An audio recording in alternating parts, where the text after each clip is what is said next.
ఐగుప్తుల కాలంలోని మనిషి పాపం చేసినప్పుడు, పాపానికి బదులుగా మంచి గొర్రెపిల్లని బలిగా అర్పించేవారు. కానీ ఇప్పుడు మనం మనం చేసిన పాపం నిమిత్తం మనం ఏ పాపం ఎరగని ఒక మంచి గొర్రెపిల్లని మనం బలి పశువుగా మనం శిలువలో బలిగా అర్పించాం. మన కొరకు ఆ గొర్రెపిల్ల 39 కొరడా దెబ్బలు తింది. కల్వరి శిలువలో రక్తాన్ని కార్చింది. కల్వరి కొండపై మోయలేని భారాన్ని అయినటువంటి సిలువను మోసింది.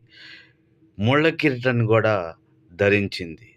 అందుకే ఆ పశువు, ఆ గొర్రెపిల్ల మన కొరకు ప్రాణత్యాగం చేసింది. కానీ మనం ఆ గొర్రెపిల్ల కొరకు ఏం చేస్తున్నామో ఒకసారి జ్ఞాపకం చేసుకోండి. ఈ చిన్న వాక్యం దేవుడు దీవించును గాక. ఆమేన్. ఆమేన్.